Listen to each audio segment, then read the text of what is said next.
The Book of Disquiet by Fernando Pessoa, Section 295. Money is beautiful because it frees us. To want to die in Peking and not be able to is one of the things that weigh on me, like a feeling of impending doom. The buyers of useless things are wiser than is commonly supposed. They buy little dreams. They become children in the act of acquisition. When people with money succumb to the charms of those useless little objects, they possess them with the joy of a child, gathering seashells on the beach. The image that best expresses the child's happiness. He gathers shells on the beach. No two are ever alike for a child. He falls asleep with the two prettiest ones in his hand. And when they're lost or taken from him, a crime. They've made off with outward bits of his soul. They've stolen pieces of his dream. He weeps like a god, robbed of a just created universe. Section 296. The love of absurdity and paradox is the animal happiness of the sad. Just as the normal man talks nonsense and slaps others on the back out of zest and vitality, so those incapable of joy and enthusiasm do somersaults in their minds and perform in their own cold way the warm gestures of life. Section 297. Reductio ad absurdum is one of my favorite drinks. Section 298. Everything is absurd. One man spends his life earning and saving up money, although he has no children to leave it to, nor any hope that some heaven might reserve him a transcendent portion. Another man strives to gain posthumous fame without believing in an afterlife that would give him knowledge of that fame.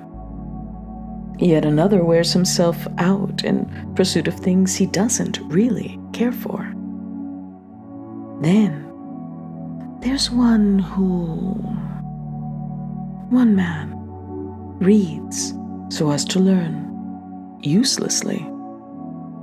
Another man enjoys himself so as to live uselessly. I'm riding on a tram, and as usual, I'm closely observing all the details of the people around me. For me, these details are like things, voices, phrases. Taking the dress of the girl in front of me, I break it down into the fabric from which it's made and the work that went into making it, such that I see a dress and not just fabric. And the delicate embroidery that trims the collar decomposes under my scrutiny into the silk thread with which it was embroidered and the work it took to embroider it. And immediately, as in a textbook of basic economics, factories and jobs unfold before me. The factory where the cloth was made, the factory where the darker colored silk was spun to trim with curly cues its place around the neck, the factory's various divisions, the machines, the workers, the seamstresses. My inwardly turned eyes penetrate into the offices where I see the managers trying to stay calm, and I watch everything being recorded in the account books. But that's not all. I see beyond all this to the private lives of those who live their social existence in these factories and offices. The whole world opens up before my eyes merely because in front of me, on the nape of a dark-skinned neck, whose other side I don't know what face, I see a regularly irregular, dark green embroidery on a light green dress. All humanity's social existence lies before my eyes. And beyond this, I sense the loves, the secrets, and the souls of all who labored so that the woman in front of me, in the tram, could wear around her mortal neck the sinuous banality of a dark green silk trim on a less dark green cloth. I get dizzy. The seats in the tram, made of tough, close-woven straw, take me to distant places and proliferate in the form of industries, workers, their houses, lives, realities, everything. I get off the tram, dazed and exhausted. I've just lived all of life. Section 299. Every time I go somewhere, it's a vast journey. A train trip to Disquiet tires me out as if this short time I've traveled through the urban and rural landscapes of 4 or 5 countries.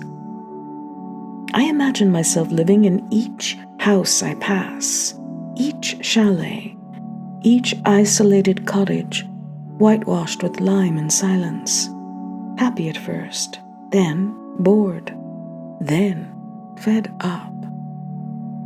It all happens in a moment, and as soon as I've abandoned one of these homes, I'm filled with nostalgia for the time I lived there.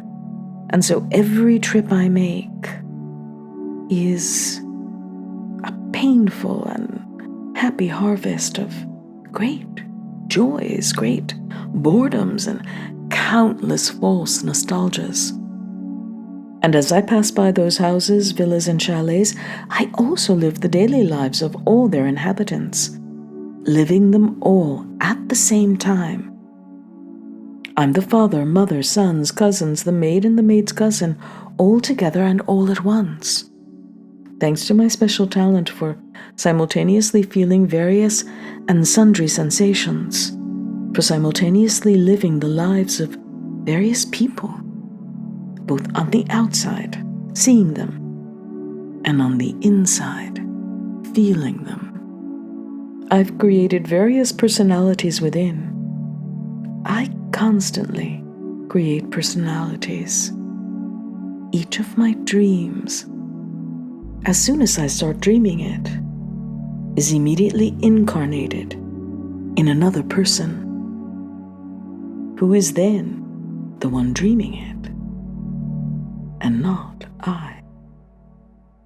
To create, I've destroyed myself. I've so externalized myself on the inside that I don't exist there except externally. I'm the empty stage where various actors act out various plays. Section 300. Triangular dream. In my dream, on the deck, I shuddered. A chilling presentiment ran through my faraway prince's soul. A noisy, threatening silence invaded the room's visible atmosphere, like a livid breeze. It all comes down to a harsh, troubling brilliance in the moonlight over the ocean that no longer tosses but still waves. Though I still couldn't hear them, it became clear that there were cypresses next to the prince's palace. The sword of the first lightning bolt vaguely whirled in the beyond. The moonlight over the high sea is the color of lightning. And what it all means is that the palace of the prince I never was is now in ruins in a distant past. As the ship draws near with a sullen sound, the room lividly darkens. And he didn't die, nor is he captive, but I don't know what has become of him, the prince. What cold and unknown thing is his destiny now.